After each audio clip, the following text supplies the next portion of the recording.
आप सब जानते हैं ओडिशा में क्या हो रहा है, और उसको बोलने से पहले मंच पर बैठी हुई मेरी सचिव, मेरी कोलीग रोजिना तिर्की जी, AICC के नेशनल कोऑर्डिनेटर सोशल मीडिया के सुमित दुबे जी, सुष्मिता जी, जयश्री जी, हम आपके बीच में एक बहुत अहम मुद्दा लेकर आए हैं। लेकिन आंकड़ा देना, तथ्य बताना, ये एक तरफ है।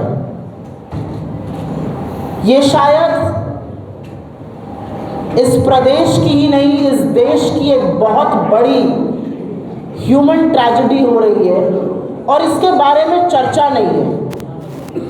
इसके बारे में नेशनल मीडिया अनभिज्ञ है, और इसके बारे में लोकल मीडिया में भी चर्चा थमी हुई है। मैं कुछ जगहों के नाम आपके सामने रखूंगी और उसके बाद अपनी बात करूंगी। मेरा अनुरोध है कि जो पीछे के हमारे कांग्रेस के साथी हैं और जो मीडिया के बंधु हैं, अगर थोड़ा सा धीमे बोलेंगे तो यहाँ पर डिस्टर्बेंस कम होगा। केंद्रपाड़ा डिस्ट्रिक्ट में 12वीं क्लास की एक लड़की आत्महत्या कर लेती है, उसके साथ एग्जामिनर ने जोर ज़बरदस्ती की थी। कोरापुट डिस्ट्रिक्ट के लक्ष्मीपुर में एक माइनर लड़की के साथ रेप हो जाता है। बालासोर डिस्ट्रिक्ट में 10 साल की बच्ची के साथ निर्मम बलात्कार होता है। महामहिम राष्ट्रपति जी के गृह क्षेत्र मयूरभंज में गैंगरेप होता है।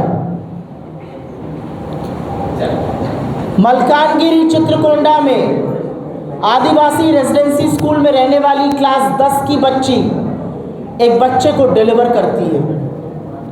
छपुआ में क्लास 6 की बच्ची प्रेग्नेंट है। बरी में क्लास 6 की बच्ची प्रेग्नेंट है। पिपलीपुरी में क्लास 10 की बच्ची प्रेग्नेंट है। और यही नहीं, मुख्यमंत्री के गृह क्षेत्र 2022 में क्योंझर में एक अमानवीय घटना हुई। एक लड़की का रेप हुआ, उसकी हत्या हो गई। आरोपी की मुख्यमंत्री के साथ, आरोपी की तमाम बीजेपी के बड़े नेताओं के साथ फोटो है। वो बीजेपी युवा मोर्चा का उपाध्यक्ष था। उसके खिलाफ आज तक कोई ठोस कदम नहीं उठाया गया। ये लेकिन आंकड़े इससे भी ज्यादा भयावह हैं। आंकड़ों के मुताबिक, और ये हम अपने घर से आंकड़ा नहीं लाए हैं, ये कांग्रेस पार्टी का आंकड़ा नहीं है, ये आंकड़े सदन में सरकार ने बताए हैं, और जो यहाँ के पुलिस के आंकड़े, उसके बेसिस पे आपके सामने कुछ आंकड़े रख देते हैं। करीब 44,000 बच्चे,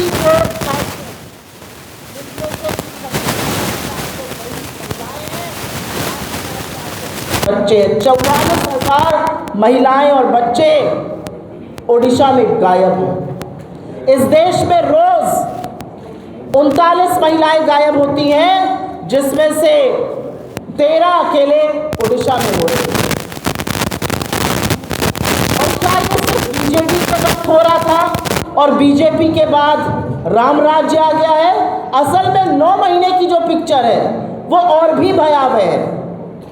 9 महीने की पिक्चर में 20,000 से ज़्यादा महिलाएं गायब हुई हैं। 1600 से ज़्यादा अपराध हुए हैं महिलाओं के खिलाफ।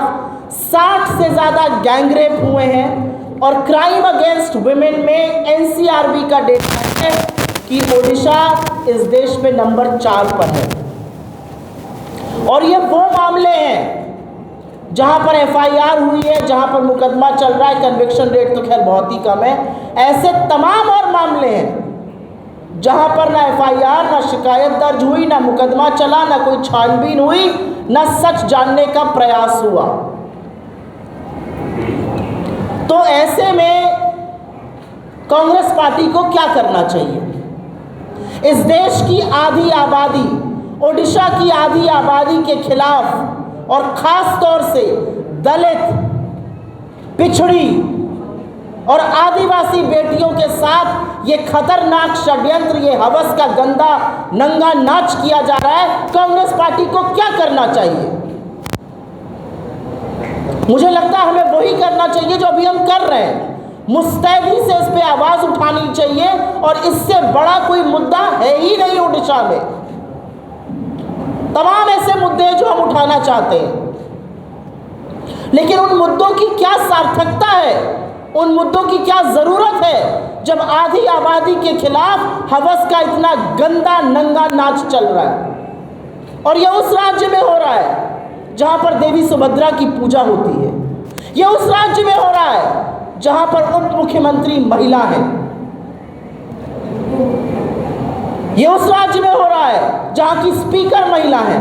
और बहुत खेद के साथ कहना पड़ता है, यह उस राज्य में हो रहा है जहां से इस देश की प्रथम नागरिक, the first citizen of India, महामहिम राष्ट्रपति द्रौपदी मुर्मू जी आती है।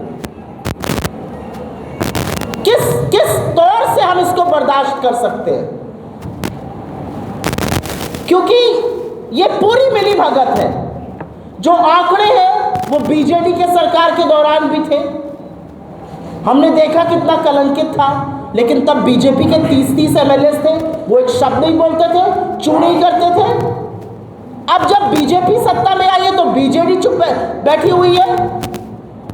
ये जो मिली भगत है, ये जो काली करतूतें हैं, उस पर पर्दा डालने की कोशिश है। इसमें बीजेपी और बीजेडी पूरी तरह से मिली हुई है। और मैं एक महिला होने के नाते कहती हूँ, और मैं इन 3 और महिलाओं के बेसिस पर यह कहती हूँ कि मुझे फक्र है इस बात का कि कांग्रेस पार्टी ने इस बात को मुद्दा बनाया है और हम लगातार इस पर चर्चा कर रहे हैं।